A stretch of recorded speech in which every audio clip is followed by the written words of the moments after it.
To help us dissect this topic this evening, I have in the studio lawyer Rashid Dumbuya, who is the executive director of Link. Welcome to AYV on Sunday, Rashid. Thanks for having me. I'm grateful. Absolutely. It's good to be back. Absolutely. It's always a pleasure to have you right here on AYV on Sunday. And also from the National Commission for Democracy, Director of Communications, Reverend Jibril. Thanks for hosting me. All right. And of course, our distinguished guest in the studio this evening, a political analyst, Silva, who is always willing and ready to add his voice to governance issues in the country. Good evening. Welcome to AYV on Sunday, Dr. Silva. Yeah, good evening, and good evening, listeners and viewers. It's a pleasure having you again. I mean, we always reach out and you show up. Thanks for the opportunity. Absolutely. So we'll be talking about the Tripartite Committee, Democracy and Good Governance. Now, drop us your comments wherever you're watching us from. On Facebook, you can also do on WhatsApp, that is +232 88575742. One more time on WhatsApp, that is +2 88575742. Drop us your comments on Facebook. We will take them when we have time during the show. Let's start off this evening, gentlemen, and I would want to start off in the order with which I start. I'd like to go to lawyer Rashid Dumbuya.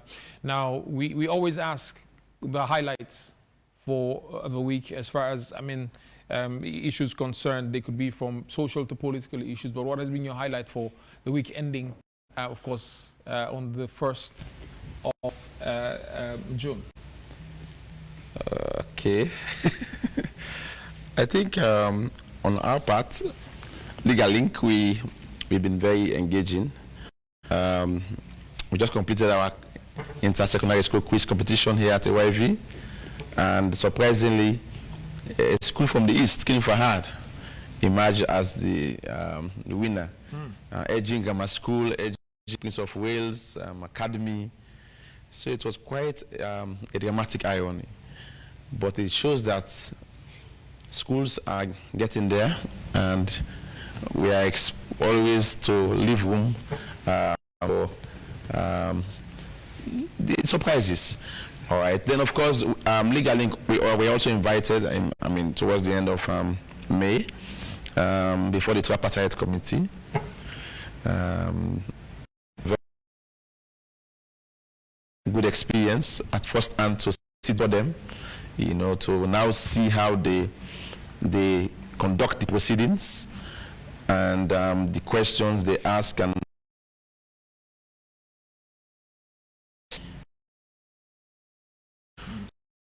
indeed meeting with the government side, the All People's Congress side, and then the UN reps. So, and I asked a couple of questions which I will be also divulging here today. So for us, the highlights are the proceedings before the committee, and of course our inter-secondary school quiz and legal system of Sierra Leone. All right, highlights for Rashid for the week, as clearly mentioned. Let me go over to Reverend Jibril. Now, what has been your highlight for the week ending on the 1st of June? Well, first it's the early part of the week. That's my assumption. It's something that the nation is still discussing. The president went to, I think it should be in the southern region, and had an engagement with Powerman Chief, and there was a statement attributed to him that he spoke about bullet for bullet, and that he came through the ballot box, and that anybody that to come through bullets will also receive bullets. And that was something that everybody's talking about, the appropriateness of it, the timeliness, etc. And of course I came to AYV to discuss that issue as well, and I was saying that at a time like this we expect to tone down on the rhetoric, ensure that the things that we talk about, they are the things that will foster the peace of this country. Wow. So what is it about the appropriateness or the timeliness of it, as you mentioned? Well, at a time like this, we should not be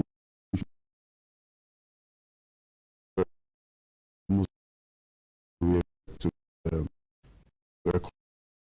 nation we should adopt, because this is not just about APC and SLP, it's about Sierra Leone.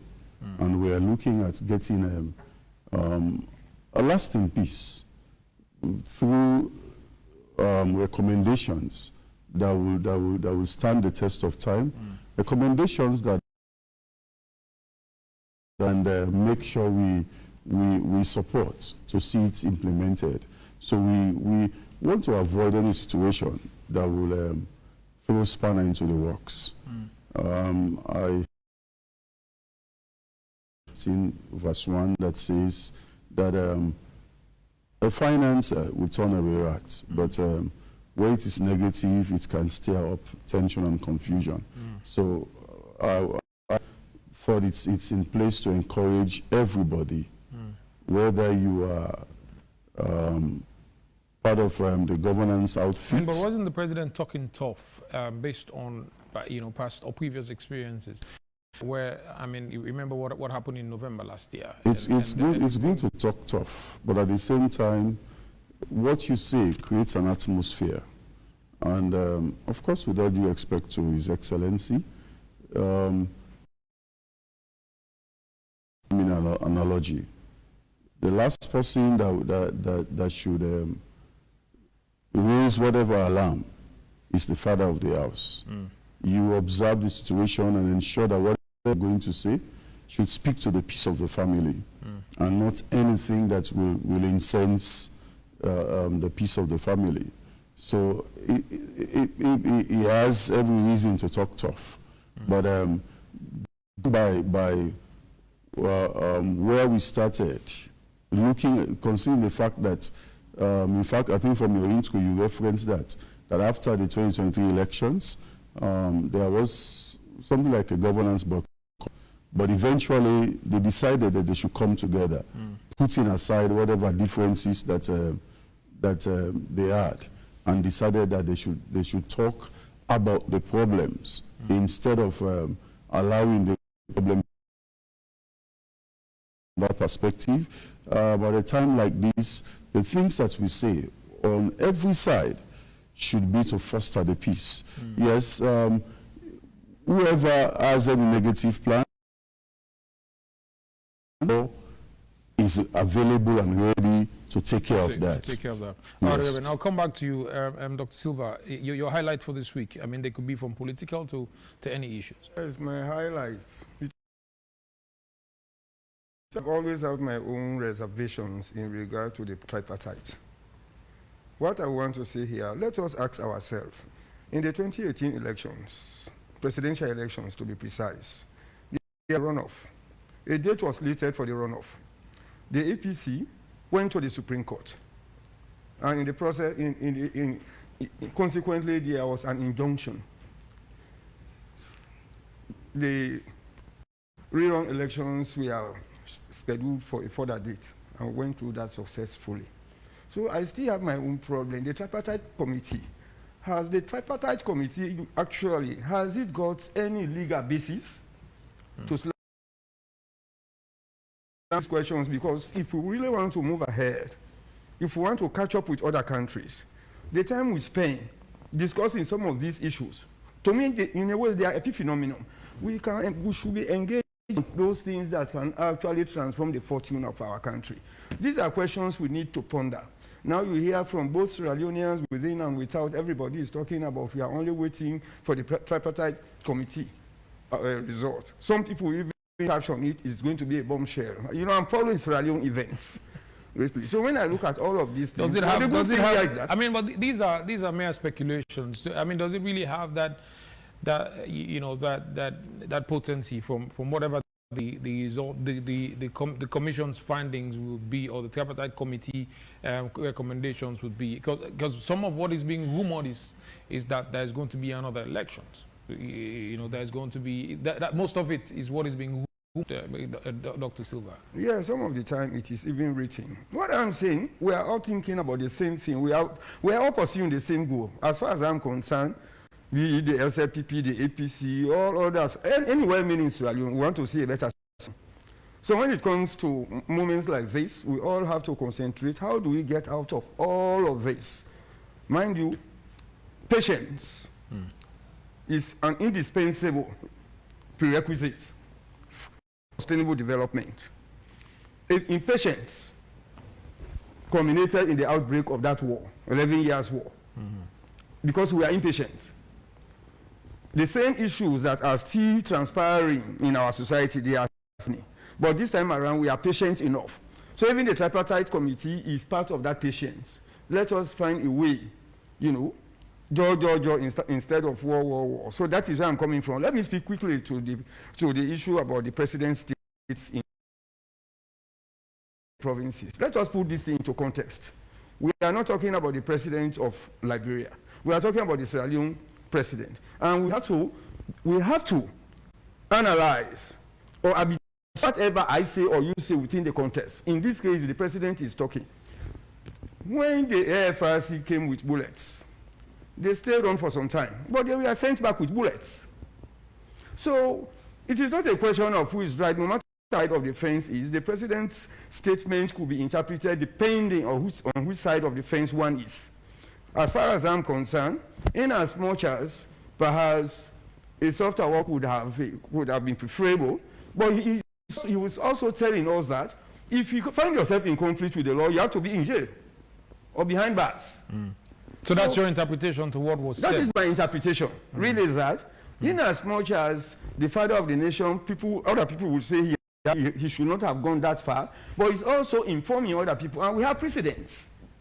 We have had instances since those elections. We have instances in which other Sierra Leoneans, who are also fathers and mothers, have been killed. So I think that could have necessitated that as well. But that notwithstanding, I don't really think in the 21st century we are seeing what is happening around the world. Even under normal circumstances, things are not going very well with us. I think let us play by the rules. That is why we have the court. The American scenario, it is still happening. Things are happening. The Republicans are about their own business, and I don't really think that a presidential elections will be something between two people. That is not a national issue any longer. Elections are over. People will have to go to court and then seek redress. I'm telling you this. I had that experience from Ghana. I was at Leone and I was in the. But was it a? I mean, in our case, is it a case of contest between two people now? When you say well, that is it. We have actually expanded the whole thing. But as a matter of fact, it should be a contest between two people. The case. They're flag bearers of the political parties, so that means they have institutions backing them. Yes, they have institutions backing them, and which is why those institutions, they have lawyers, they have other people, matters of that nature. We really have to. That is the objective. That is what elevates it from just a battle between or fight between or contest between two people to that of institutions now, because you're mentioning there are lawyers supporting them, so it means it's one institution versus the other. No, I'm not saying lawyers supporting them. I've always said this. The two major parties, the major opposition and the ruling party, they are secretaries general. They are secretaries general, lawyers, with long-standing practice. So I'm of the view that if you are a businessman, for instance, you should be an asset when it comes to raising funds for your party because you are business-minded. If I'm a science scholar, for instance, if I belong to a political party, I will tell you this is wrong. But that is really not the issue we are discussing. I want to have our way forward.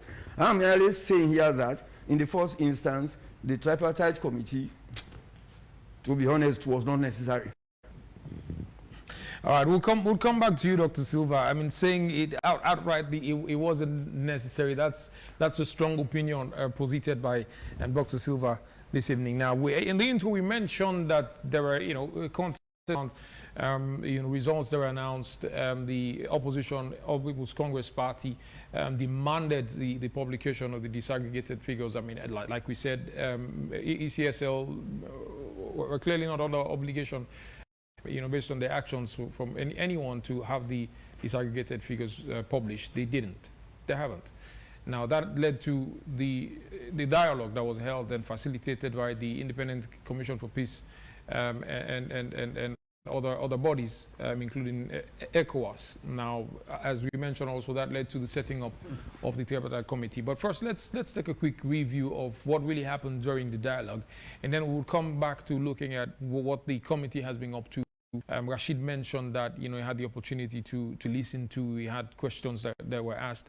We'll come back to that and ask those questions in the studio as well. I mean, this also, as we mentioned, cast a shadow of doubt on the credibility of the results and that of the processes, which includes the presidential and parliamentary elections and the results that were announced. But first, let's take a review of that. We'll come right back and have the questions asked. Land that we love, our Sierra Leone. Concluding the 3 days dialogue, leader of the APC party, Dr. Samura Kamara, mentioned that there is a complete mismatch between politics and what it takes to move Sierra Leone forward and improve the welfare of citizens. He urged public servants to be truthful to Sierra Leone and do the best to soften the journey for the next generation. What began as a divide over election outcomes has transformed into a beacon of hope for national unity. It's a difficult one. The journalist was asking me, did you achieve what you gave me for? I said, well, I achieved what I have to achieve within the context of the terms of reference and the capabilities of the mediation issue. The Kenya had their own terms of reference. Yes, we may not have achieved what the APC actually has been fighting for. But what we have achieved within the context of this dialogue is a very good stretch. We should appreciate that and move forward. I pray that we have the goodwill, we have the grace to fully implement to the letter what we have agreed on. Without any posturing, as I always say. Nobody wins, nobody has lost. We're all winners. The past 3 days witnessed the power of dialogue over discord, as both parties put pen to paper, signing an agreement that charts a course towards reconciliation, cooperation, and national unity, with 8 historic resolutions. The party's results are following. His Excellency the President to make a national address on dialogue, unity, cohesion, and peace. The APC will aim its non-participation in governance. His Excellency the President, in consultation with the APC party, will constitute a cross-party committee on electoral systems and management bodies review. In the spirit of nation building, unity has been chosen over division. The grievances are acknowledged, but the focus now is on a united Sierra Leone. The Chief Minister, Dr. David Monina Senge, represented the government of Sierra Leone. In the middle of the day, I was very hungry, tired, thirsty. My team did not give me water. The Peace Commission did not give me water. The person who gave me an apple was Dr. Samura Kamara. Wow.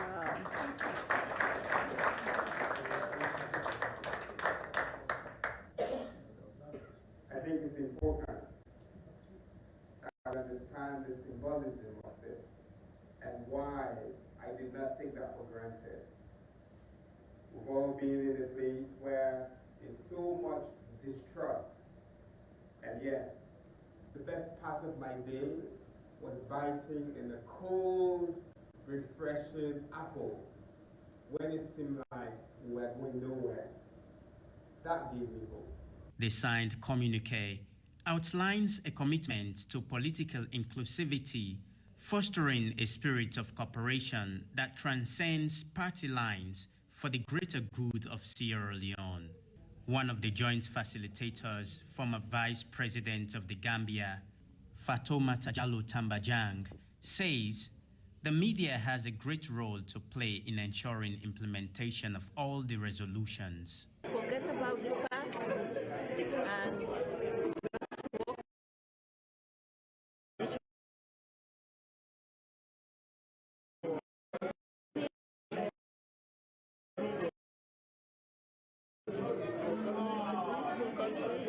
it's a beacon of democracy and hope. So we believe that the media also have responsibility in promoting that image, good image of Sierra Leone. In a society often divided by politics, this moment of unity speaks volumes. Sierra Leoneans can now look forward to a future where dialogue prevails and the national interests take center stage. As the ink dries on this historic agreement, there is need to celebrate a nation's resilience and the courage to embrace peace.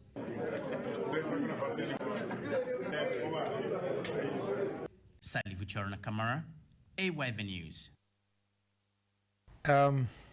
Report that was put together by a team, obviously. I mean, when that was after the dialogue, the 3 days dialogue that was held in Freetown ended. You could see there were hugs and smiles in the hall from the political representatives from both political parties.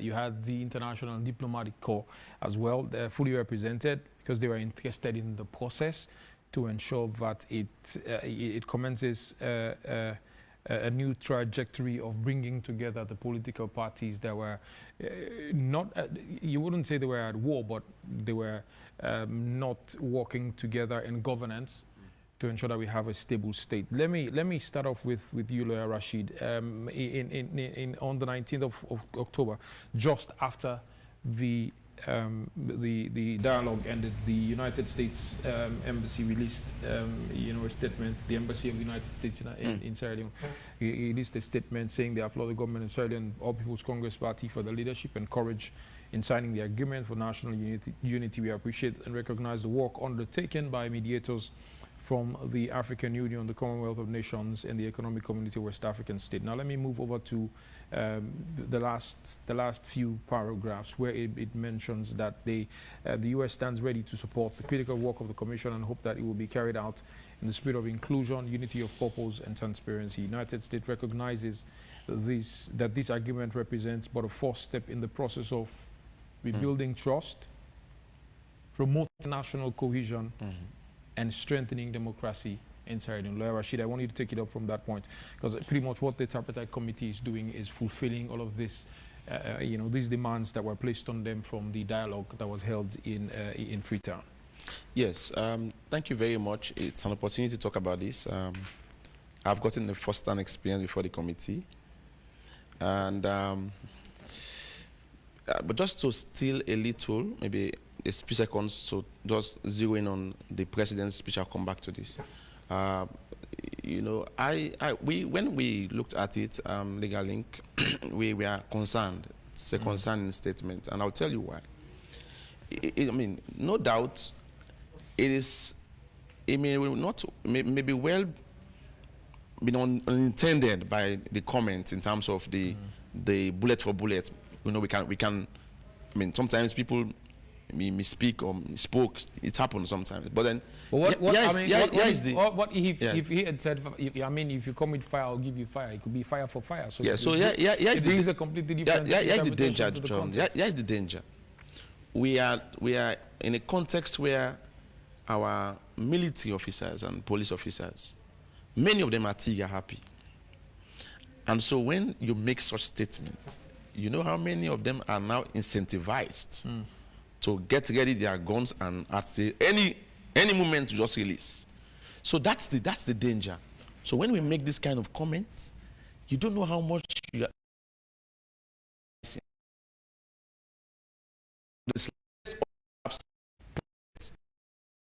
anyone. We just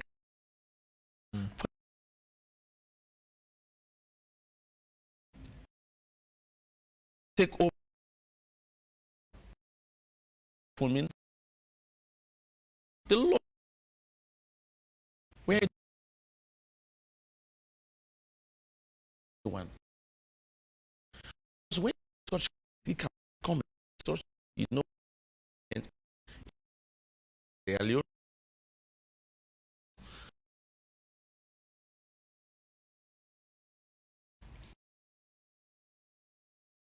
different them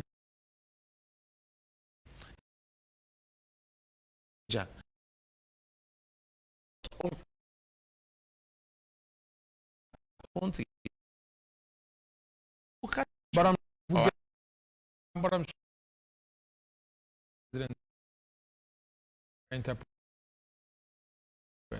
we are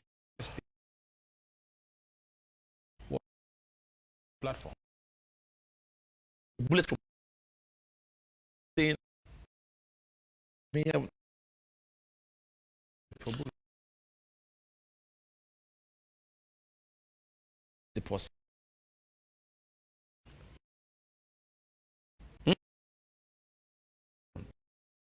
Yeah. Smash up.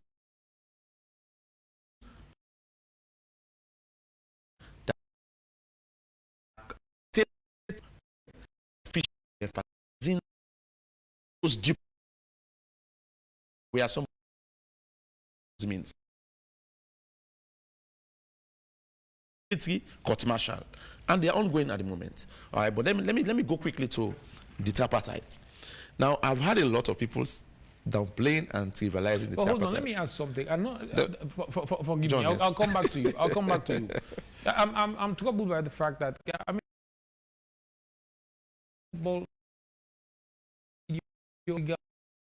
Yes. There was.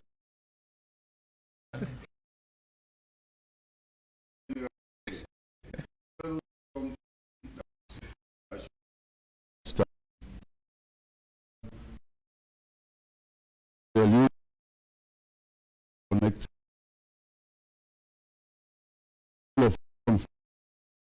see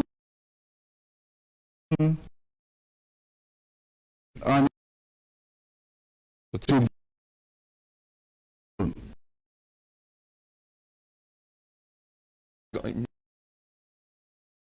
to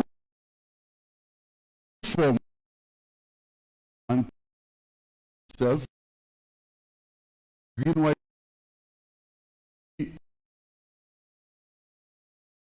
thing Absolutely. more up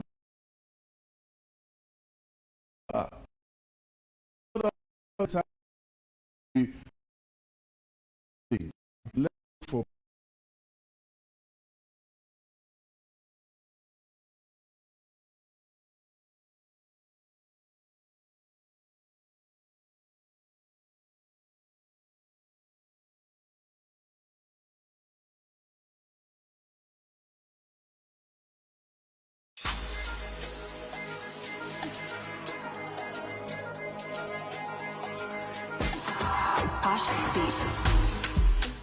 Free money, no sonko sonko. Mutik. This one is for the bold ones. The people who shape their world and the winners who still put in the work. Cheers to those who start great things. When you start, you're hard to stop. You raise. In our celebration, Sierra Leone is a non-permanent member of the UN Security Council, the highest security body in the world. As small as we are, if we are going to look at the National Development, UNDP, the Development Index, we might be at the bottom. Yes, we are upgraded. So let us own that. Let us, for one, set aside. We have 5 years. Elections, you have 5 years. Other countries, the US, they have 4, depending on your constitution. Elections, because they are divisive, they can undermine national development. What is why the time frame, the schedule is so short to the point that I even see Rashid. He might be my ike rival during the elections. But by the time we actually see ourselves, the elections are over. I keep saying this. So all that we are saying here, how do we really do? It's not just a matter for the teachers, should be a national issue. Exactly. Examinations that has to do with the future of this country is not an issue. The only issue has to do with politics. And mind you, honestly, politics is just, and let me learn by saying this. I have this author. He's a man. He speaks as though he's speaking to us Radionians. He said the African elites, we only use, governing elites or political elites, we only use democracy instrumentally because it takes us up to power and that kind of thing. Otherwise, what we are now discussing, my dear, that tomorrow we will say it, but this is just part of the devastating consequences or the embarrassing consequences of undermining or not going by the rules. We have the laws. My brother was talking about the Supreme Court. The Supreme Court had who didn't play by the rules? Who did not play by the rules? Those people who refused, the main opposition refused to. That is an issue. So the main opposition refused to participate in governance? No, to play by the rules. That is to say, if you have issues with, you go to the, you go to the Supreme Court and file a case. Okay, one will pass, the other, and some other person might say the time frame is so short. But we had an opportunity to address that as well. I will come back to you. Have a in that regard. I'll come back to you, Dr. Silva. Yes, but let me get back to the tripartite. Let me get back to you for the tripartite, the, football, and then politics. Now let's talk about the tripartite. So there are three things I intend to fact check on this whole argument for unity. All right. One is, nobody should preempt the outcome of the tripartite. It's wrong. I've had a listen to many, top even within the diplomatic community. But why are you saying people should not preempt? When have you seen the clear TOR of this committee? Have you seen it? Yes. But it's not public. It's public. I have it here. Lawyer Rashid, as you say, as legal luminaries, you say there is a lacuna, which means there is a space where people could have estimations made. Now, so if the is not fully aware of what they're doing, obviously, you would have people who would propose certain outcomes, thinking that this is what the committee so that's the first error we should address. Nobody should preempt the outcome of. But again, why shouldn't people preempt? Yeah, so if you allow me a little, just allow me a little. Because that's part of the question. Because it is, John, an investigation. No, it's not an investigation. It's not an investigation. Let me go back to what the chairman. John, have you seen the TOI? I'll go. Hold on. Let me go back to what one of the co-chairs said. Dr. Gaima, who is representing the government, said, this committee will invite people to talk to them. This is a review committee, not an investigative committee. So it's not an investigation. Yes, so you are quoting one person, I'm quoting the TOI. So I don't know which one is more. This is the co-chair. This is the co-chair. Yes, but I'm quoting the TOI. Go ahead. Because the tripartite committee has a terms of reference, which all of them signed. See, sometimes we're not truthful. That's the point of Sierra Leoneans. We're not truthful. This is not a joke agreement. So number two, again, I want to make clear is, it has an intention to create legal regulation. It's an agreement that was signed by all the parties. You will now blame the government to say, why did you go and sign this agreement? Like Doc was saying, there is a process to address electoral disputes. If I was in governance, I would never have signed this. Because that in itself, you are now agreeing to something out of the due process provided by your laws. The Constitution and the electoral laws tells us by signing up to this, you're saying the in a way they are bound. In a way, that's the point. It's an intention to create legal relations. So now nobody should trivialize it. Now the terms of let me show you also the second two things. But the third thing I want to also clarify is this. It's more thing that people are saying. I have looked at, so when they invited me, they sent me the TOR. I have the comprehensive one here. I'm going to read it for some few sections for you. I think people are to read the entire TOR. It's a very dangerous agreement. And it's more draconian than people are thinking. That's why I'm saying it's wrong to preempt, because It might be much more surprising to all of us. Now, let me show something. What is just 2 things. What is dangerous and two things. about Two it, things. John. Under the mandate of the committee, so there's a mandate section. It says 4. If during the course of its examination, the committee determines that certain persons, groups, or institutions bear responsibility for undermining democratic elections in Sierra Leone, including 2023, 2018, 2020, 2012, 2007, the committee shall recommend appropriate action to the president. That is scary. It's not a funny thing. It's not electoral review that they're saying it. It goes beyond electoral review. It will find people who undermined the elections. 1. Number 2. So I'm a lawyer. So let me just finish with you. I have read this from the legal perspective, not just about those people are saying it's a review thing. They have stronger mandate than a review. Second thing they have also here, under the scope of the terms of reference, 5, it says, but this is more scary. They have powers to also examine the results announced by ECSL for the June 2023, 2018, 2012, and 2007. They have powers to examine that result and make a decision on it. That is more than review. So that's what I'm saying. We have to be very cautious a little. This type of reference here is very dangerous and go beyond what we are thinking. Now, does that mean that they might go and declare things? We don't know. That's why I would argue that anybody who preempts, you are wrong. Let the investigation conclude and the report is out. We will now know what their findings are. And then here is what also is scary about this agreement. It's not about APC and LP. The international community is part of the agreement.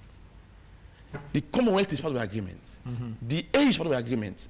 The ECOWAS is part of the agreement. That makes it scary. And now we are seeing even the US Embassy, and the UK taking the lead, even putting all the monies to making sure this process succeeds. Money is being pumped into this. Yes, to ensure there is the electoral processes or electoral laws are reviewed. That's one of them. I'm not showing you 2 other things that are scary. And the processes are reformed, right? Yes. To ensure that there is, so review is there. To ensure it's fair and transparent. Yes, review is there. In fact, when they called me, they asked me on questions on how I intend to recommend on certain changes, legal changes. So we went with about 25. Before I get to Reverend and Dr. Silva, you said when you were asked to talk to the committee, there were questions you raised. What were some of these questions that you raised? So apart from what they asked us, all right, I had to take my time to ask them now when we finished. I asked them 2 questions. I asked them, 1, will a report be concluded and published by 19th June as been announced? And they conclusively agreed that a report will be handy by 19th June. Because I said the public is waiting and everybody's... That's almost... That's 1. That's almost 16 days from today. So, and then the second thing I asked them about how are they faring on in terms of the whole, interaction, counterclaims and all, because I saw it. There were times when we had the government side coming hard, the APC side coming hard, but one thing that was clear, the international reps, they were very quiet and they were just writing. Whilst the 2 parties were arguing and debating and counterclaiming, drawing their legs on each other, these guys were busy writing. And their eyes were fixed on me as I was talking. So it appears as if they are focused on what are the recommendations are coming out, rather than the whole debate and the counterclaims that is going on between the two parties. It was really tense. So I asked them, how have you been forging on with this kind of environment? And they confessed that it has been tough, between them, but they believe that this is a national work and they are going to try to do it to the best of their knowledge and ability. Now, sorry, Rashid, I'll come back to you. Right. Reverend, Rashid has used 2 very strong, words to describe the TOR of the Tripartite Committee. He says what they're doing, as far as some of the things concerned, they are very dangerous and draconian, and they could I mean, potentially now, you know, after examinations of data that would have received files, it could lead to fines and recommendation that could potentially be even banning some people from taking part in elections in the future. It says it could also examine the result announced by the ECSL. I want to go to a story that was published by another journalist, and he says, according to the APC representative, Dr. Mara that was there, he says, we have different laws that will force them to bring data. He's referring to ECSL now. We have a mandate and we will use it to review the results. So yes, Rashid says it, but then it has been confirmed also by Dr. Mara that yes, it is indeed going to be used to review the results. Reverend Jibula. So what's in black and white, you cannot throw it away just like that. And I would rather use the word, it's a serious arrangement. And we must not trivialize it. Of course, they've come a long way. They've been on it for some months now. And we are looking at the end of the exercise. And my concern relates to the fact that we've had instances in the past when we attempt to come together to forge ties that will take us forward. But what do we do at times? We just renege on the obligations that arise out of such arrangements. Let me go back to something that people would just want to forget about, but it's part of the challenge that we are faced with as a nation. We decided, it might be for even the wrong reasons, to fight each other for close to 11 years. And we now made an arrangement to come together and say, you know what, let's have this agreement to resolve this problem and not fight anymore so that we don't kill more Sierra Leoneans. But what did we do with that agreement? The moment we got rid of Fode Sanko, that was the end of it. Everything was done hurriedly. And today, we are still feeling the effects of not treating whatever agreement we're into with any seriousness. I crave the indulgence of all of us as a nation. Let us not treat this one that way. Let us, in good faith, we went into the agreement. And the international community came in to provide the necessary leverage and support to see that it's not just about us, but that there are other people who are watching the process to ensure it is done properly, thoroughly, so that we avoid the unnecessary tension that we always face with each time we have elections and the refusal to accept the outcome. Let us treat this one with every seriousness and ensure we follow through on every bit of the recommendation. Because it's not just about one side. All of the players involved, whether it's government, I mean, some might want to say I mean, I'm sure you're referring to the TRC and some of the recommendations therein. Some might want to say that was a document that was, you know, and should have been interpreted by Sierra Leoneans to ensure that every letter written in it and every phrase and every clause written in it was followed to fruition. But this one has more international backing and eyes on it. Because it has to do with the form of our electoral processes. I mean, you know, in Africa, most of the conflicts that we've had have been down to elections. Now, so you have more eyes, like Rashid said, you have more international representatives taking notes and waiting for recommendations. Even with the situation of the war, we had international community supporting us. They were part of every bit of what happened. In fact, that was why we had UNIOSIL, UNIPSIL, and all the others, because they came around to ensure we were supported to see those agreements implemented. But we dropped the ball along the way.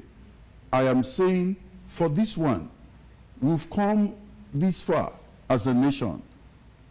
Let us not treat this one with the levity of the past. Let us treat it with every seriousness, because as people we have that tendency Today, I am looking for a situation of convenience. I accept your overtures, and the moment I think, well, I'm fine, I begin to ignore you. No, it does not augur well. In fact, there is an aspect that came out from the report about rebuilding trust. Let us use this moment to do that, to ensure it is entrenched, not just something superficial. Wherever we are, wherever we find ourselves, as a people, as a nation, whatever the sentiments are, let us do our best to ensure we build whatever we are doing, we build it on the foundation of trust. That when I see you, I know I'm talking to a brother and not just somebody who comes with a kind of facade, but somebody who truly presents himself as being honest. And that is what we want to see as a people and as a nation. Let us push through with rebuilding trust and ensure that we handle all of the issues in all honesty. Now, I mean, rebuilding trust and how we handling the issues with all honesty. Now, I want to go back to you, Dr. Silva. I mean, part of what was being rumored, as mentioned earlier, was that the committee has a mandate to review the elections and conduct a rerun of the 2023 elections. But in a press conference that was held some 2 weeks ago, the Deputy Minister of Justice clearly mentioned that, listen, this is not, I mean, to have a review of the elections, June 2020 elections, doesn't form part of the terms of reference of the committee. He says in the press conference that the committee's work does not involve rerunning the 2023 elections. He said firmly rebuffed any assertion that links the committee's activities to the prospect of rerunning the 2023 elections. This must have been from misinformation or some propagation of lies by, you know, someone saying that this would be, or there would be a rerun of the elections. I mean, you had the Minister of Justice responding to that. Yes, thank you so much. The unfortunate side of all of this is that close to 200 years, 2 centuries of university education, we are just confusing people. For God's sake, the electoral laws under which we are operating was also ratified by Parliament. Yeah. Then it becomes enforceable, isn't it? I begin to ask myself, do I really need to be a lawyer, a lawyer, to know that the rules are there? It is why that conducts exams in this country, is that not it? Yeah. If you have queries, they take the lead. So to me, I don't even want to dwell much on that. And those of us that have been opportune, that have had the privilege to acquire knowledge, that knowledge should be used not only for our own enrichment, it should also be used for the betterment of society. We are speaking, particularly those people. I think part of the review, if we really want to do justice to ourselves, my brother, by now we should be coming up with very stringent laws against hate message. Our election, nobody is talking about the electoral language, particularly in these past elections. These are all, what we are now doing, Tripartite Committee and all these discussions, these are just consequences of, that was where we slipped. Let me just come quickly to this whole issue. Are we saying here that we're talking about the laws? To me, I think we are biting more than we can chew. Well, we can understand the circumstances under which we had the TRC was quite different from this. It was in a warring situation, a civil war. But this one is relatively a calm situation. Let us do what we can do. If, for instance, we know very well that Sierra Leone, the laws of Sierra Leone says they call the results for the presidential elections that same day the president is sworn in. I think we should be contemplating seeing an extension of that period so that we will have time to deal with all of these conflicts. Wouldn't that form part of what the recommendations would be, Rashid? I mean, this is saying it's a holistic review of the entire electoral laws that we have to eliminate every gray area that could potentially create tension or spark dissent after results are announced. So Doc is saying now, why go ahead and immediately announce the result and have the president sworn in? What if there are electoral issues that needs to be challenged? Yeah, one of the recommendations we took to the tripartite, I mean, mirrors what he just said. We advocated for a cooling off period after the announcement of the results. In fact, we asked for it, we in our report, we said 1 month so that complaints can come to the judiciary and they can make a prima facie determination as to whether the threshold was met or not. These are the things that have helped Kenya, Malawi, for the courts to be able to at the very least annul the elections and call for a fresh one mandate. So we made that very clear, and the committee seemed to welcome that. All right, it's a progressive recommendation, and we hope that will be taken in good faith. But let me make one point very clear. So the primary mandate and objective of the agreement for unity, I mean, primarily it's about review. Let's be clear, they're going to talk about on almost all the electoral laws and even the constitution, all the weaknesses. So we even gave them plenty of the things. In fact, we even recommended also for the Census Act to be reviewed. Because this whole problem started from the census, the midterm census. That's where the whole problem started. In fact, it will be shocking to know that NEC, ECSL, compromised the data that they used. They took half of the 2021 census. I mean, as a lawyer, that's quite. I'm just letting you know how dangerous. But again, I'm saying as a lawyer, that's quite strong to say that the ECSL compromised the data. I mean, it's yes. So that's factual. They said it. They had to, because the census result was very. The census result they got was very damning to rely on.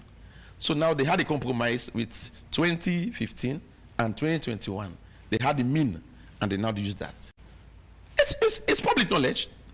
That was disgraceful, but that was what they said they can do to compromise, to have a win-win. Because they could not rely on the 2021, which was very, very devastating. If they had gone by that, we would not even have had up to how many parliamentarians we had in the election. So that is clear. They said it's in our report. So we are saying the president was not wrong to declare a midterm census. The law enabled him. Yeah. Because Census Act says you can have a census at any time. So that lacuna enabled the whole thing. Now we are saying, let's go back to the 10 years. It makes a lot of sense, all right, to have that period, all right. So, but then I think there was something I want to. Okay, let me zero down on this one. Now, there are some few things in the TOR of the committee that are very striking. So you see, this one was hidden down there on their TOR and mandate. Two things. One, they have power to examine the results as announced by ECSL from 2023 downwards. All right. And now, when somebody has powers to examine something, I know you have further points to make, but let me ask the question and throw that to Doc and Reverend. Is done. Copic examination is done. The fine or granular details are looked at, and it turns out to be that indeed there are issues with, or there have been issues with past data of elections held. I mean, some 10, 15, 20 years ago. Wouldn't that destroy, damage, and bring to zero the reputation of the electoral committee and the elections they have organized in the past? I'll start first with you, Reverend, and then Dr. Silva. Definitely looking at the way we respond to issues, already the reputation of our institutions, for most of the time, is not something to write home about. It will just cement the position further. But then that will now make room for us to identify what solutions we can find to that do not occur again. I think part of the problem of us as a nation is that for most of the time we like sweeping things under the carpet. Something has happened. We don't even want to take time to talk about it, to examine it thoroughly. We just want to okay, let's forget about it. Let's carry on. But Reverend, why wouldn't people want to sweep things under the carpet when you start being vocal and vociferous about issues around? Someone will pick a phone and call. You sit down and I'm interested. You have to forget about it. But even if it's somebody's interest, if that interest does not serve the common good, how do you foster such interest to just favor a handful of people and the rest of the people go home complaining? Whose interest are we serving? In fact, it brings to mind the question, what do we want for this country called Sierra Leone? Is it just to serve the interest of a handful of people, or to ensure the majority are, to some extent, satisfied to say, yes, I'm a Sierra Leonean, I'm proud, and I'm benefiting from what Sierra Leone can boast about. And I think that should be the focus, and not just about one person's interest. I think we've managed affairs in our country for the longest of time in that particular manner. It's time to move away from it and say, you know what, if this thing is it's Dr. Silva that is deserving of it, even if my position about Dr. Silva is something else, I should give it to him and not the other person. Or it should not be the other way around. But we compromise, and then we look for ways and means to foster that compromise, and we're faced with another situation. We keep doing it that way. And so how do we solve the problem? Let's get to that point where we look at this thing and say, Mr. Conte can look me in the face and say, Reverend, what you did was wrong. And the Reverend should be honest enough to say, you know what, I agree with you, I'm sorry, probably give me another opportunity to work on this, make amends, that kind of thing. But we don't want to see things happen that way in our country. Yeah, and I'll come back to you, Rashid. Doc, I asked the question about when these details are examined, when these facts, when these data brought under the microscope, and there are clear issues that would be seen. I asked, wouldn't that damage, destroy, and bring to zero the reputation of the electoral processes that we've had in the past, and ultimately the Electoral Commission of Service? Yes, thank you, John. You see, these are very, very complex situations, and the question you've just raised is complex. It's not as simple, perhaps, as the way you see it. Mind you, political parties are key in any electoral process. It is they that are competing. The Electoral Commission is just a referee. Just like what we see in the football matches. Is that not it? So what we are doing now is what is happening but referees are banned for... Yes, they are banned. For making wrong... Yes, but there has to be proof, and there are also structures. Referees could be relegated from a senior... Yeah, that is why there are structures. They have to have the facts right. I'm just bringing that. So when we talk about elections, really, political parties are key players. They are very, very key, because the outcome affects them more than anybody else. Their resources, their integrity, and what have you is at stake. There are certain things, if we really are ready to perhaps get a breakthrough in some of these issues, we have to be very, very realistic. The political parties are supposed to have representation almost all polling stations. And prior to now, we say all registered political parties should have representation. Their presence should be felt in almost all districts with a functional office. Was it possible in the 2023 elections? Say, we are the political parties able to finance that process? That is a question we have to ask. These things is deeper than the way we are looking at it. Because for God's sake. No, so okay, let's ask the question again. Yes, please do. Okay, some were able to finance the process, but were they given access to some polling stations? That's a major question we need to answer.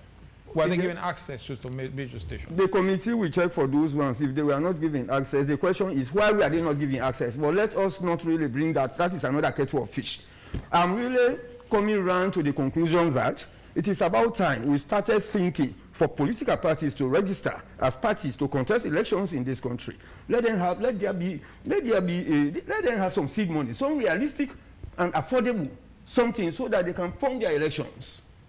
Most of what we are now having in this country is as a result of political parties some of the time rely on just an individual, group of individuals.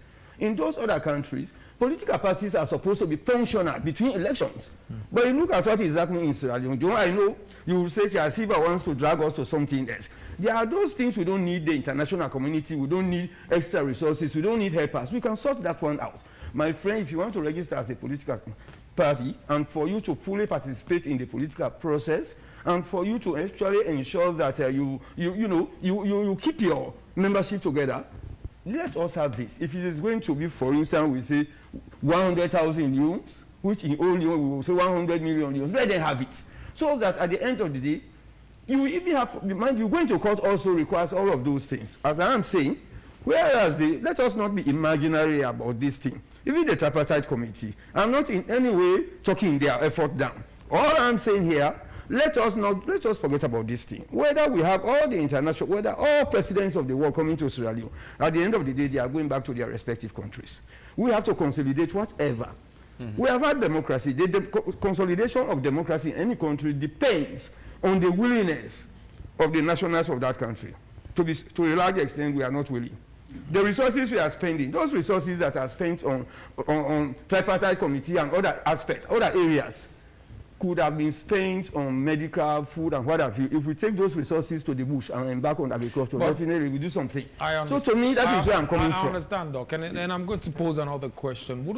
You're saying that these could have been spent on improving your health, or spent on medical, or spent on agriculture, but wouldn't one key decision by the Electoral Commission saved us all of this committee set up, funds being pumped into it, having an electoral review process done? It could, that is something that might be in the works. After looking at all the laws leading on to the elections in 2023, but wouldn't just one action, one decision by the Electoral Committee saved us all of this by just saying, okay, now there is a demand for the publication of the disaggregated figures, right? Here is it. Look at the figures, test it, and see if it meets. That question, that's fantastic.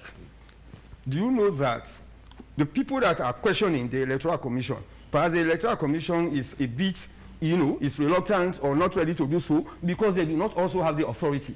They do not have the legitimacy. The court could have, if the court requested, we have a lawyer in the house. If the court requested for those documents, they will be there. So we also are talking, I don't want to use the word legality because I cannot defend that, but legitimacy here, from the political science point of view, the legitimate body. If, for instance, AYV as an institution, a group of individuals cannot just come together and say, give us the report. That is, you have IMC, isn't it? You have other bodies. You have the freedom of... This is some part of our recommendation. Freedom of information to demand an... There's a lawyer in the house. Yeah, Doc, your point is valid. Yes. All right, because the court has where we told to demand all of these things. But then, Doc, maybe where I am a little bit apprehensive with ECSL, and we are value partners. We have helped them greatly in terms of electoral issues. That first of all, they have in-house policies. All right, they are guiding principles. It demands them to be transparent, to be accountable on all, to political parties and to the public on all they do. One. Secondly, there's also an institution that can talk about access to information. There's a commission. Yeah. The commission wrote to them to publish that information. They denied.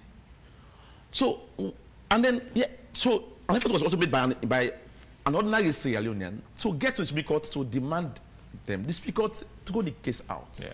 So, what I'm saying, and this is the danger. But why are you taking to me, the government. Why are you taking it from me? Yeah, actually, I wanted to ask, Doc, how? If you take the process to court, and international principles and best practices all demand accountability and transparency in electoral processes. All right, we have a lot of, and even the Public Election Act. So ECSL is wrong to say there is no law that demands them to be so accountable and transparent. It's wrong. It's there in the I've given them this section many times. So you don't need a court to force you to do that. Now, part of what we recommended to the committee is that we must now, at the moment the election is called, the next minute, the entire data is published and made public to anybody who wants it. That's what we have recommended now. All right. So to me, this review is an opportunity, Doc. Now, let me end quickly. Okay, 1 minute. You would land. Go now, ahead. Doc, today, election is a big problem in my nation. Doc, I'll tell you. Even the Bar Association election, you see how messy it was. Student union elections cannot go on. The Law Society, where I lecture, they cannot have elections. Okada, bike riders, they are having problems with elections. Election is a problem in my country. Why is it becoming and I don't know why. We are all happy together until we have elections. So we have to deal with this issue. If this is our own, there's a word. Is it our own? There's a demonic word if they say. Now we own sour this. perhaps let us better now let this thing done. Why can't we conduct elections in our country In peace. Look at, in peace or in an open and transparent way? Look at what happened in my association, bar association. Say this case. Because we are We not can have a honest simple and election. we want it for ourselves at all You see, costs. so let's fix this issue. Maybe the committee will now give us a pathway on how to do transparent elections going forward. Back to the committee. Maybe go down to other Back to the areas. committee. How far wide would they cast the net of bodies, individuals, and institutions that they will be talking to? I mean, like you were invited, right? Yes. How far wide should they cast the net? I know they've really done a They've lot. spoken In to fact, they've almost spoken everybody. to almost every I think military. what is out even now is ECSL have that come before them. there is something out to say. I think the timing to meet with the people is not available anymore. So whatever your position is, you write. And for me, I encourage everybody who has a position, instead of using foul means to get your point across, put pen to paper and state your position on whatever the matter is. In Sierra Leone, let us learn to resolve our problems using civilized means. We cannot continue fighting and expect to grow. We cannot continue the way we are doing things. It's so much tension, the toxic, that you wonder. That same person who comes to talk to you as if you are at peace with each other, the next moment, the outburst, the outbreak, you begin to ask, what is really going on? For me, let's look for civilized means to solve or resolve our problems, and not the approach that we're using now. You go to the social media, some of the words that you hear coming from some people about another person, a fellow Sierra Leonean, you begin to wonder what is going on. But let's make some effort. And such effort comes with, first of all, making a decision to say, no matter what happens, I'm going to be honest with myself. And that is a serious challenge for us. You raising the issue about, okay, I think it was Rashid who spoke about elections not being peaceful. And that's because we've never been honest. And we want everything for ourselves. I can't believe what I saw when I went to Fobe College. In fact, I missed a class on account of that.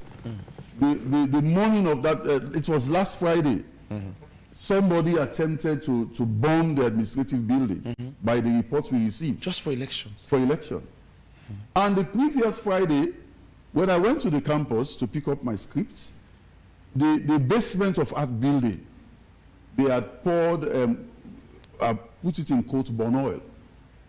The steps leading to the chemistry building, it was all smeared with burn oil. So nobody could access that place. And when I asked a student, the lady said to me, the following day, they were supposed to go there to verify. But if you cannot access the building to go and verify, that means you're not going to vote. What is happening to us? University students can employ such foul means. What do you expect from the guys down there? Doc, I'll bring you in to respond to that question. I was going to ask, why is it becoming a do or die affairs when it comes to elections? Like Rashid mentioned, you go to, I mean, they're now becoming pressure groups. For instance, the Okada elections would be, it's war. Market women's, as association, it's pretty much like, this is, if I don't have it, nobody else should have it. Doc, why are we getting to that point? Even with why are we getting elections? to that point? Like I said just now, we have to be, because we know these things. And my dear brother, you have to tell the medical personnel your ailment, your symptoms, and he or she can do the right prescriptions. We know the issues. All I know is that we have a lot of Sierra Leoneans today see politics as the most powerful, the most lucrative enterprise in the country, at all levels. That is the whole problem here. So, as we are moving forward, we also have to protect our state's resources. There is this thing. Permit me the leverage to come in there. This same guy I was referring to, Alex Thompson, the professor, an Englishman, identified the problem that one of the major problems confronting democracy in most countries in the world, particularly developing countries, and in particular those in Africa, is that we have to draw a line between state resources and party resources. That is the whole thing. We have to call things by their right name. So to the extent that when somebody, if my party loses power, meaning I'm jobless right there, it is the same everywhere. People actually join associations or political parties for their own socio-economic enhancement. I'm not quarreling with that. But ours is a bit conspicuous, and we do it shamelessly some of the time. Some people will tell you, say, my friend, I'm very adamant to retain my job. Yes. And when somebody tells you that, that means that person can even part company with a twin brother or a twin sister. So as we are saying, let us actually come up with laws that are enforceable to deal with some of these little things. Let us start with the little things. Let us not grab everything together. Let us not grab everything together. But what I'm want to call here, the lawyer is here. Throughout these discussions about tripartite committee, I'm coming to the tripartite because it is supposed to be a national issue. So I'm not seeing Parliament involved. Are they going to take their findings to Parliament for ratification? Is it going to be the usual process?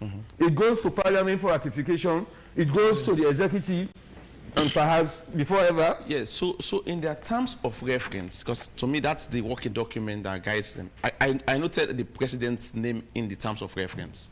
So I'm sure that report will have to come before the president. And of course, also those who they found wanting will be sent to the president for action. Now, so it's also tells us that this was not... You allow me, the lawyer is there. Allow me to ask this question. Yeah, that's what the three arms of government. Yes. We have the judiciary. We have Parliament. And you say they have to go to Parliament for action, to President for action. I'm asking that question. Yes, so Parliament confers powers on the president to do certain things. Yes, even to undertake this agreement. Yes. He will go later to get ratification.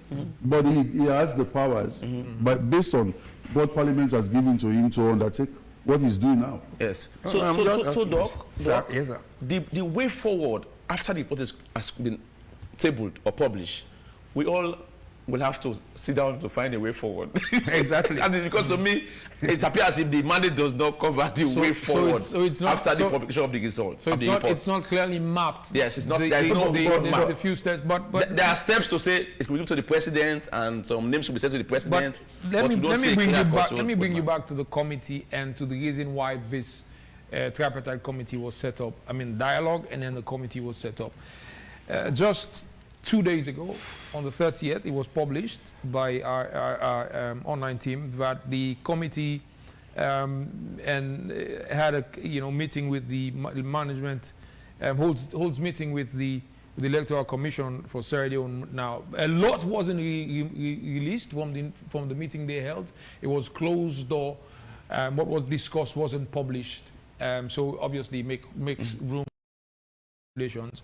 But at the end of it all, the committee said they were kind of thank the committee and the leadership of ECSL and thank the commission for cooperating with the committee. Now, not much was released. Obviously, the head of the ECSL delegation, Chief Electoral Commissioner and Chairman Canary Kone says Mohammed reiterates the commission's commitments to cooperate with the committee at all times in the spirit of good governance. So not much was released, but yes, it appears that the atmosphere in which the meeting was held and the publication done appears to have some positivity around and behind it. It was good. It was good, and this is kudos to the ECSL that they eventually came before the committee. To me, that's an opportunity for the committee to ask a lot of things if they want to, like they called us as well. So by the way, I was not the only person that was called. All right, New was there, IGI was there, and other CSOs were there as well. All right, so it's a comprehensive report that will come out, and I'm sure if they do their work well, it might be a blueprint. So forgive me, were you in that meeting? Did you say you were in that meeting? Did I get you right? No, I mean, I was telling you that they called me together with other civil society organizations. All right, okay. So I'm happy maybe I wasn't paying attention. I'm happy that ECSL came forward and honored the invitation. It's a good step, all right? And I'm sure they will have asked them some things there as well. Whether they submitted now, but it's like saying how would the main protagonist of this entire episode not attend a meeting when you are called, or not attend a review?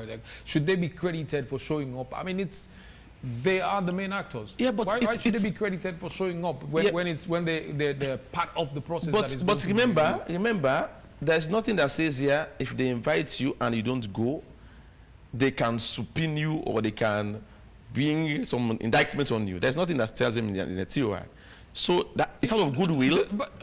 Even when they contained for them to show up. I mean, this is a process that includes the Electoral Commission of Sierra Leone. Yeah, but I agree. But I'm just saying there's nothing like that gives the committee compelling powers to issue subpoena or to get an arrest on somebody who fails to turn to them or come before them. They could as well say, okay, no, we'll give you what we'll give you, we can't go before you. To me, that they took that step to come before them. It's commendable? It's commendable. I mean, it's the beginning of the process. I'm sure that was an opportunity to ask them a lot of questions. Yeah, it was just, you know, a blatant demonstration of commitment to national cohesion, national unity, and national development. Yeah. But like the lawyer put it, some of these things, when you actually think, if it were the court, like I said earlier, when the court invites you, you have to go. Yes. Because they can coerce you into going. You know, as the worst case scenario. So all we are saying here, like Rashid and all of us are saying, the question should be how. Those countries that are making out, we are good at explanations. How do we get out of this quagmire? What mechanisms do we put in place that come 2028 or if we are just citing students, Okadas, market women, and the like, the way they handle their own elections, we are supposed to be setting the records. We are role models. We are role models. The people we are defending here, they are accomplished people. These are people where you have 1 million Sierra Leoneans or even 200 Sierra Leoneans casting their vote for you. That means you are a very prominent figure.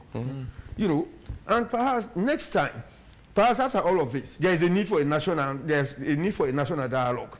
Bringing new. The competence. We are not even talking about bar association there.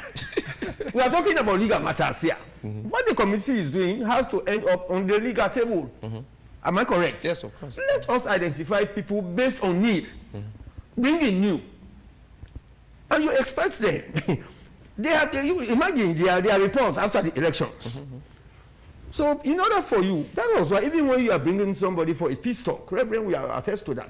You have to identify people. But Doc, isn't that why a review is done, so that you have, or you get to hear all parties, all the parties involved, both sides of this, you know, or all sides of the story? Isn't that why a review is done, so that you'd form an objective opinion? Exactly, an objective and concrete recommendation from whatever you would have, you know, discovered from the review. Entirely. But I'm barely saying, knowing the country in which we are, when it comes to matters of that nature, as sensitive it is, we have to be very sensitive in terms of your selection, whether we like it or not. 77K compares the APC to always listen to the leadership of their party. That is in the constitution. The same goes for the SFPP. So that kind of thing. I'm merely saying here, I'm not questioning the competence of those people that are there, but somebody was talking about trust. You cannot be referee and player. But most of these people are referees and players at the same time. Because their interest, they are talking about something that borders on their own interest. All of these things, let us not bend the rules. We will address it later. We all know the problems we have, but this one is for somebody thinking that I should be sitting at State House. That is the reality. And imagine the APC sending someone who had, you know, presidential ambition to be co-chair of the committee, like Doc is saying. Wouldn't that person be fronting in whatever interest he has in terms of protecting him in the future, or protecting the party, or protecting his people in the future? I mean, that would be... No, if I had my way to have recommended on the makeup, I would have advised that all the political players are just, you know, taken aback, and then we have honestly people who are much more, you know, and for example, like Doc is one person. You know, he's an expert on technology. I mean, he's more of an expert in his field, not necessarily a politician. You know, this work will have been much more unique because now all of them I'm seeing there, you know, are highly political people from the government and from APC. That's why they have a lot of tension. When I was talking, it was interesting. I was watching them. That's why I asked the question. I said, how are you fearing on? Because this small town before you, I noticed the tension and all of the because everyone's and then the white people and the international people, they were just writing and not saying a word. They are just listening to get the point. I wonder if the people were writing as I was talking. All right, you can see that there was a lot of claims and jeering and all of these things. So why politicians are at the forefront? And Doc is right. They will be pushing for their interests. Perhaps let's see what will come from maybe the international committee to just fine-tune the entire process. But so this could be another, we are in a very tough situation. This could be another political document that would be, at the end of the day, presented as a recommendation, having input from both political and John, parties. they even said 19, but what if one side doesn't sign up or agree? I was even asking that as well. Yeah, we hope and pray what they if they agree. So that's why we are all trusting and praying that all of them will agree. Because I'm sure if some things are in that report that are not favorable to government, will the government be able to agree on this, or even the APC, will they be able to agree on it? But you so had a commitment from the committee. Yes, they said the report will be out. The report will be out by the 19th. So that means it And must have been concluded, and they're putting it together now, and reviews will be done in the next 2 weeks to ensure that it is published. Kevin, I'll come to you, but I think we have comments now, and my producer Sally Futreno Kamara is on the other side. I'm getting ready with those comments. I've seen a lot of them flying on Facebook, and I'll check the WhatsApp as well to see if we have some comments. But Sally Futreno Kamara, what are our viewers saying on Facebook this evening? All right, thank you so much, John Conte. As one of the panelists said, when it comes to politics here, especially SLPP and APC, like Sierra Leone is toxic. And I think the comment session is an evidence of that. So I'll try as much as I can. I think I won't take many messages today because all those that are toxic, I will leave them out. The first message I will take is from Ibrahim Karim. He says, the Tripartite Committee has no right to call rerun of election. The only body that has the right is the law of the land, which is the Constitution. The opposite fair to go to court. Eddie Grant is saying, to Georgia is always better than to war.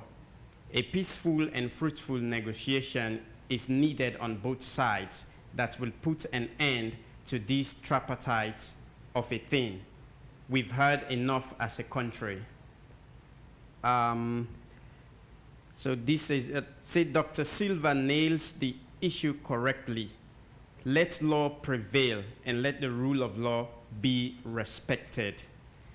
Moses Bangura is saying the man that mentioned that the Tripartite Committee was not necessary is full of hate for Salone. His opinion is dishonest. Okay, and Salu Alpha is saying, Rashid, there is nothing dangerous about the TOR. It's just a gentleman's agreement. Your statement is inciting just like the opposition. Junior Gandhi. The question is why the main opposition, APC, failed to question the outcome of the past election results in the courts immediately after the results were called, but waited till this time. It is not appropriate and unfortunate for them to be bringing up issues like that at this moment. Joyce Williams, what is very sad for some of us outside Sierra Leone is seeing citizens chewing each other here when we should focus hearts and minds on peace, security, and infrastructural development. I think Joyce too noticed the comments on the message session. Martin A.M. Sila is saying, okay, I'll just read the last part where he's asking lawyer Rashid. As a lawyer, are you saying this committee have the mandate of calling for fresh election or change of power. Saba Banjo Jr., our institutions cannot hold elections because all our institutions have been politicized and political parties have hold grips on these institutions. And Lamin P. Albert, we need new election, both presidential and parliamentary, new Supreme Court judges, build our institutions, take all square pegs off the round holes, rebrand the military and police, my own recommendation for a better country for all. Abbas Abib Koka Bangali saying, as Sierra Leoneans, let us learn to accept election results. Malema accepted the election results in South Africa before even the results were called. In Sierra Leone, our political party leader will start treating the country before the election and after the election. If I not win, I will cause havoc in the country. So what do we expect from supporters? Sheku Ahmed Tijan Kamara is saying, if the committee does not have any power to hold them to account, why go forward with any process? And Ahmed Tijan Kamara is saying 77K, that is the start and end of our problems. Karim J.V. Koka, the professor has said it all. This committee is wasting our resources. Opposition should work on the internal mechanism to improve their winning tendency and not derail development for citizens. That will be the last message I'll take, and back to you, John Conte, in the studio. Interesting and diverse opinions from our viewers on Facebook. Let me read one comment that is on my WhatsApp inbox quickly, and then I'll come to Doc, then Reverend Kagbo, and then over to Lawyer Rashid. Now, Fode Mustafa from the UK says, for me, the only good thing from all this is changing electoral laws. If you had bad laws in your books, someone might want to capitalize on them, and that is what Kone and Mada have done. Now, this is an opportunity for Sierra Leoneans to have tranquil after elections like in Liberia and Senegal. An election organized in secrecy without the involvement of parties or the parties involved will always be marred with rigging, and ours was a classical example. If development is not forthcoming, the people deserve peace in their daily struggle. That is what Fode Mustafa from the UK is saying. If development is not forthcoming, then people deserve peace. Now, Doc, there were two comments. One was saying that you were saying, having the Tripartite committee, it was, shows you hate Sierra Leone. That was a comment. Yeah, somebody said. And then you had another comment where the the viewer says that Doc was right. So diverse opinions, but you get caught in the middle. Yes, thank you, John. You see, it's really sometimes saddening. But people have rights to their opinions. They are free. And some of the time, if you really want to make changes, if you want to address problems, you have to listen also to the opposing side. Even in ordinary life, your opponents, they will always tell you the truth. Friends, even when you are becoming unpopular, they will tell you what you want to hear. So if somebody is saying that he is right, well, I said that, mind you, let us put it in context. I said that because all of what is happening every now and again, the time we are spending on the what we expect from the Tripartite Committee, if we have actually spent that time talking about food, talking about other critical issues that are affecting the generality of Sierra Leone, it could have been. So I was talking about necessity at that time. If that we actually want, I think even our friends, our accomplices abroad, by now we should be talking to them about those things that border on the lives of every Sierra Leonean. Yeah. That was what I meant, sir, or madam. But I'm sorry if you are offended by that. So to me, all I want to say perhaps is that all of those comments, what we are saying, we are speaking book. National cohesion, honestly, the prerequisite is to have our fundamentals right. When we talk about food security, for instance, it has to be food in the bowl. Yeah. I attended an international conference. That was the position of the Commonwealth, that this is not something, it's not about semantics any longer. It's about the reality. There should be rice in the bowl. You have to see it. You have to see it. Let us go that way. So as we are talking, the Tripartite Committee, other people have spent their time and resources. Definitely they are going to come up with something that will be beneficial to the country. But let us be pragmatic. Let us be pragmatic in whatever we are doing. Absolutely, Doctor. Let us come up with issues that are achievable. Exactly. Pragmatism, things that are measurable. They talk about smart, they talk about being simple, being measurable, achievable, realistic and time-bound. I think we can also have that. Yeah. By now we should be contemplating, when are we going to have these electoral laws before Parliament? So that we don't have to wait until 2025 or 2026. The politicians will not have time for that. Another bout they'll be sliding down to campaign. Yeah, so let us start with those ones that can be easily done. All right, Doc, I'll come back to you before we round up. Reverend, I mean, from the comments they heard so far. Something caught my attention. Somebody making it look like development and peace, they are, how can I say, alternatives. That if you cannot give us development, give us peace. In the context of democratic security, it's a full package. Yeah, they both. Human rights, development, peace, they go together. And these are considered, in fact, as dividends of democracy. We can pursue all of them. Where you say there is the absence of fear, that's peace. Where there is the absence of indignities, that is human rights. Where there is the absence of what? Want, that is development. So it's not, these are not alternatives. That is, if you don't have this, you must have this. We can have all of them together, and let's work towards that. But probably I end my intervention tonight with a statement that for the longest of times, as a nation, we've been bothered by the activities of two institutions. And when I talk about those institutions, we fall into political parties, APC and SLPP. There is always a time for an individual, a group, to redeem themselves. I see this as an opportunity also.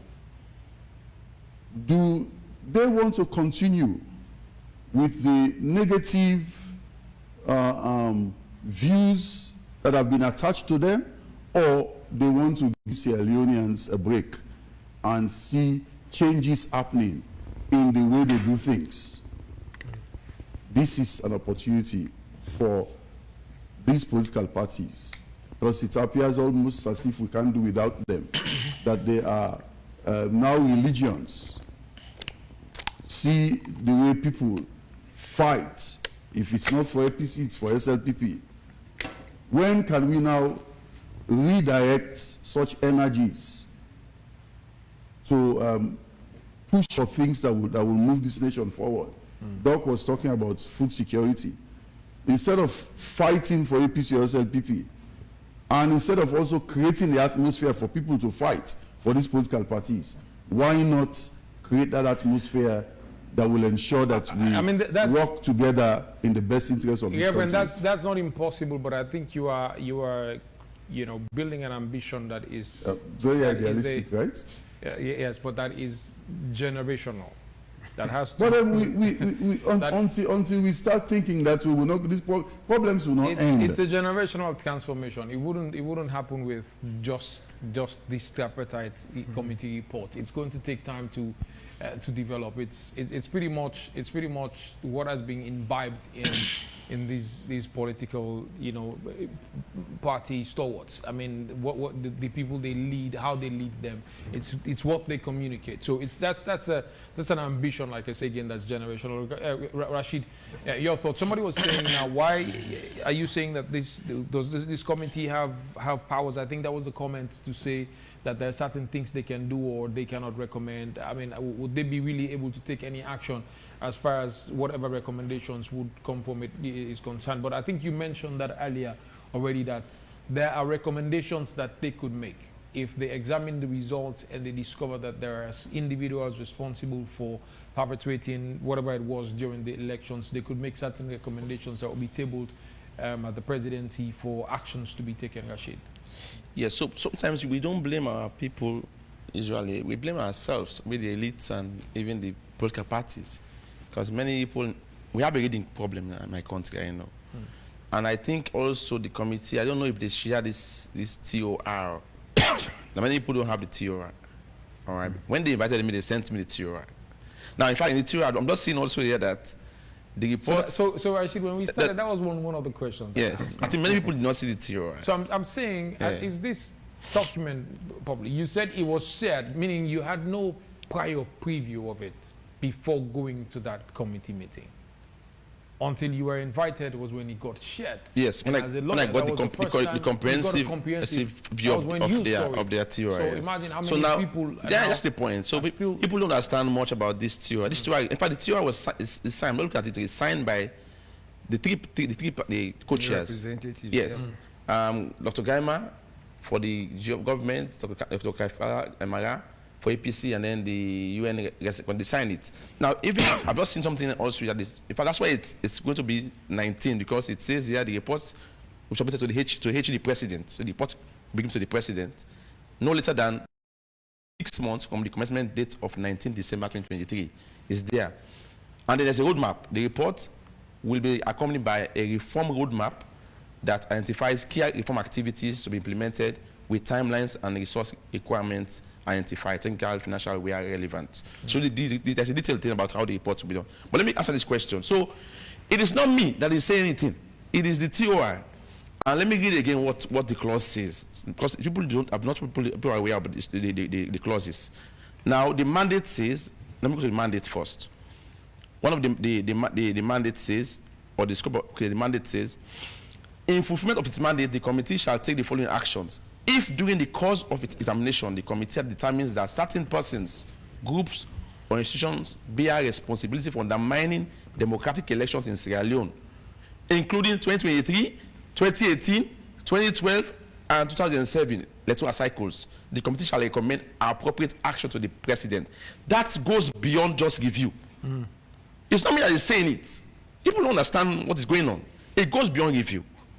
It can indict people and put strong recommendations on them to the president. That's one. The second thing also it says here on the scope of terms of reference, it says the committee also shall examine the results announced by ECSL for the June 2023, 2018, 2012, and 2007 elections. That goes beyond review. It's not me that is saying it. Now, let me clarify that now. So does that mean when they examine, they can now go as far as saying? No, but to examine. Let me finish this point. Does that mean when they are examining, they will now go to say rerun or fresh elections? That will be definitely out of their mandate. But examining something, after you've examined. So we don't know what they will say. All right? But they have power to examine the results as announced by ECSL for 2023, 2018, 2012, and 2007.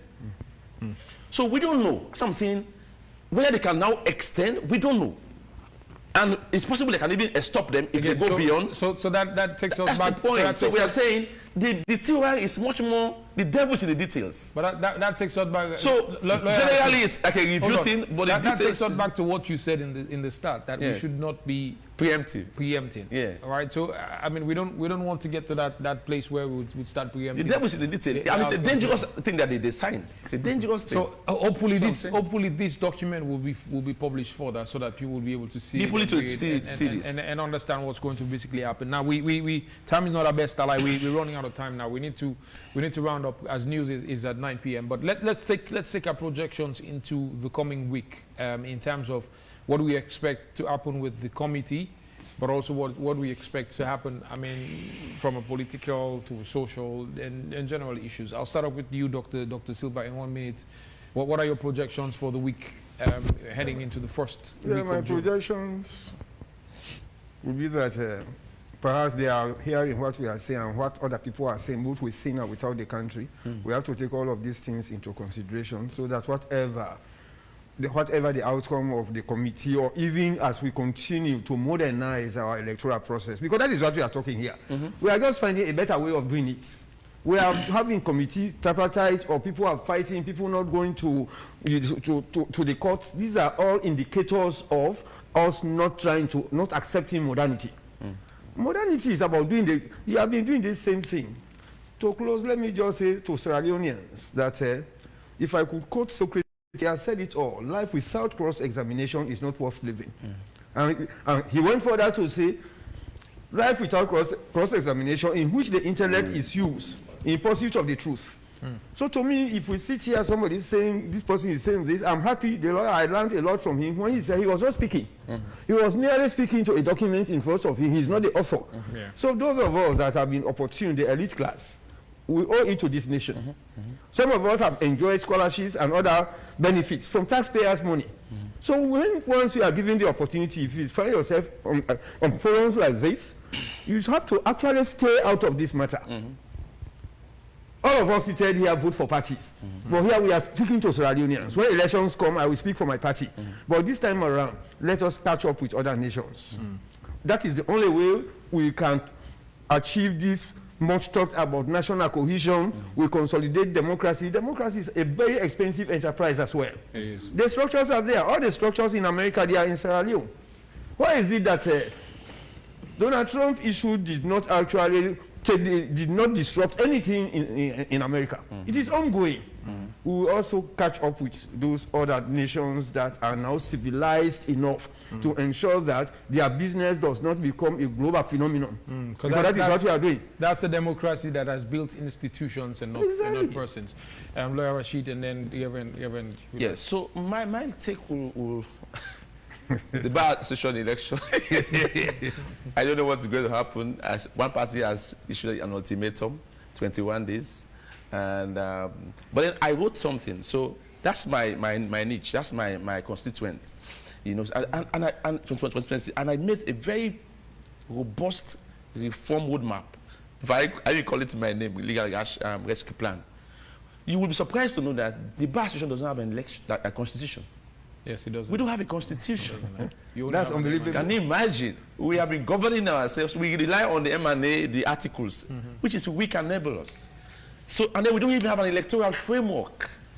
How can we not have confusion in our elections? When we go to the AGM, we choose the most senior among us to do the election. Can you imagine a group that has now over 1,000 members? It's like. So I have advised, and I hope they are listening. Let's change. It's a disgrace. We have been laughed at. We have to now go to the drawing board, perhaps to do our own tripartite in our own little way, and let's come up with a combination on how to strengthen our institutions, so that at the next election we can now do things. We have to elect our commissioners. We have to make sure we have an electoral framework, you know, and then we have party agent people. I mean, candidates and represent and counting officers. It's just it was so messy. So to me, I'm advising the bar session. Let's fix it. Convention again, and sit down and draft something that can not make us a laughing stock down the line. Interesting. And lastly, on the tripartite, this is a crucial month, and we can now help to de-escalate tensions in our own little way. Let the nation know that it's not a do-or-die affair. The report will be out, and we can deal with this in good faith and learn from it and fix our system to be more robust down the line. So the whole issue about now strike action, demonstration, people are talking about these things.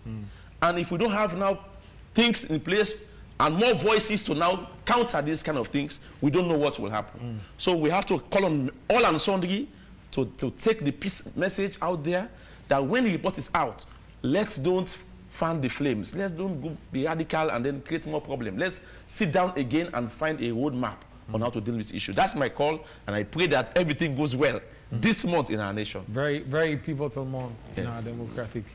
Definitely, it's a pivotal month. As a commission, we look forward to hosting, full support from International Idea, a national dialogue forum, to speak to the issues. Because for most of the time, people raise this concern. The tripartite situation, even though we have the international community, but it's mostly the government and the opposition. Other voices, some people will tell you, we're not part of the arrangement. So we want to look at a situation where we will bring other voices on board. And probably by the time we are hosting the dialogue forum, the reports might be out. And like you suggested, we want to see what we can also do to ensure we diffuse whatever tension there is. Because when the report comes out, people are going to be causing a lot of noise. But we want to look at, provide that opportunity to see how other issues can be discussed relating to that, and looking at how to handle the recommendations of that particular report. And I use this opportunity to also appeal to everybody. Well, what you do today has the potential to affect your tomorrow. Are you going to do something negative? Be assured that the outcome will also be negative. But if you do something good today, the outcome will be very good. So you might think, well, we've wasted so much time, but better late than never. So let me sum that up and coin that in what you sow is what you're going to reap. Sure. Exactly. You know the plant lem, you reap orange. It's not possible.